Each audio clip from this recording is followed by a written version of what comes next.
Weather and climate. In this module, you will understand the general features of weather and climate and analyze the factors that control the climate of an area. How is the day today? Is it sunny and bright or damp and cold? Friends, you must have noticed that every morning we notice how the day is, whether the sun is shining bright or is under cloud cover. This day-to-day condition varies and we define this condition as weather.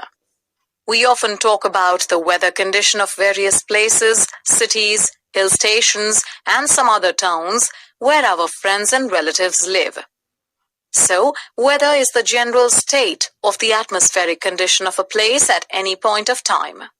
The condition changes with any minute change in the atmosphere. For example, daytime has sunshine and higher temperature, whereas nights have no sunshine and the temperature is lower. Wind speed also fluctuates as per the changes in temperature. Now let's discuss a state of atmospheric condition that prevails for a longer period of time. When do we wear woolens and for how long? Isn't it true that in December and January we use thick woolen clothes? Similarly, in the months of May and June, we feel hot and uncomfortable because of high temperature. Therefore, we can conclude that climate is the sum total of the weather conditions and trends of atmospheric variations for a long period of time and over a large extent of area. Now let us discuss the elements of weather and climate. The elements are same for both. These are sunshine, temperature, humidity or water vapor, pressure, wind, and precipitation. We often notice that the weather conditions fluctuate during the daytime, even with a little change in the sky condition. Clear, bright sky can turn into a cloudy sky and make a day gloomy. A breezy day can end up into a stormy day, or a dry morning can turn up to be a wet evening. Thus, observing the trend of generalized monthly atmospheric conditions, we divide a year into a number of seasons. In India, a year is divided into winter, summer, and rainy seasons. When we say the climate of India, we want to say the general conditions of the temperature and precipitation of different regions of India. For example, the temperature of 𝘿𝙞𝙨𝙘𝙡𝙖𝙚 in Rajasthan, a desert region, goes up to 50 degrees Celsius in summers. Whereas at the same time, the temperature in the mountainous region of Jammu and Kashmir is around 20 degrees Celsius. Similarly, the minimum temperature in winter season becomes as low as -45 degrees Celsius in the Dras sector of Jammu and Kashmir, whereas it remains around 20 degrees Celsius in the coastal Kerala. If we want to examine the precipitation variation in India, it not only varies in amount and distribution, but also in types and as per seasons. For example, the type of precipitation in the high mountainous regions of Himalayas is always in the form of snowfall. On the other hand, rain falls in the rest of India. During the rainy season, Meghalaya receives over 400 centimeters of rainfall, and in Rajasthan, it amounts less than 10 centimeters. It is interesting to know the factors that control the variation of temperature and precipitation of any place.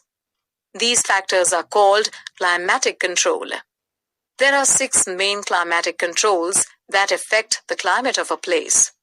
These are latitude, altitude, relief feature, air pressure, and wind system, distance from the sea and ocean currents.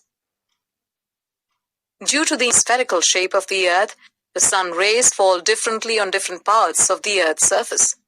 Thus, the sun rays fall vertically on the equator throughout the year and are very slanting towards the 2 poles. Therefore, temperature is more near the equator and decreases towards the poles. The temperature decreases upward from the main sea level because the thickness of the atmosphere is less in the higher altitude. Thus, the mountains are cooler than the plains and seasides. Similarly, the presence of mountains as a relief feature can block the rainfall or wind, and can act as a climatic barrier. The windward side gets heavy shower and the leeward side remains almost rainless or as rain shadow. The temperature controls the pressure and wind systems of any place. As we know that the equatorial region remains hot, thus the pressure of this region is always low. The hot air goes up and thus the pressure falls. On the other hand, polar regions always have high pressure due to low temperature. The speed of wind depends on the difference of high and low pressure. Wind always blows from a high pressure area to a low pressure area. Thus, if wind comes from a water body to a landmass, it brings moisture and helps in rainfall. Coastal areas are always influenced by the marine effect. Thus, the temperature never becomes extremely hot or cold there. It remains moderate throughout the year.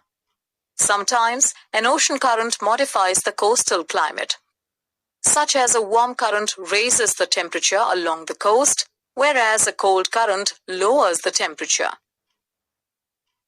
Let's recap. Weather is a general state of the atmospheric condition of a place at any point of time.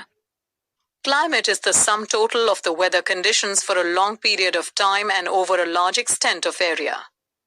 The elements of weather and climate are sunshine, temperature, humidity, pressure, wind, and precipitation. On the basis of generalized atmospheric conditions, the climate of a place is divided into summer and winter season. Precipitation varies greatly on the basis of amount, distribution, types, and seasons. Temperature is more near the equator and decreases towards the poles. The thickness of the atmosphere is less in the higher altitude, which is why the mountains are cooler than the plains and the seaside. A relief feature can block the rainfall or wind and can act as a climatic barrier. The pressure of the equatorial region is always low, whereas in the mountainous and the polar regions, it is always high. The temperature remains moderate throughout the year near the coastal regions.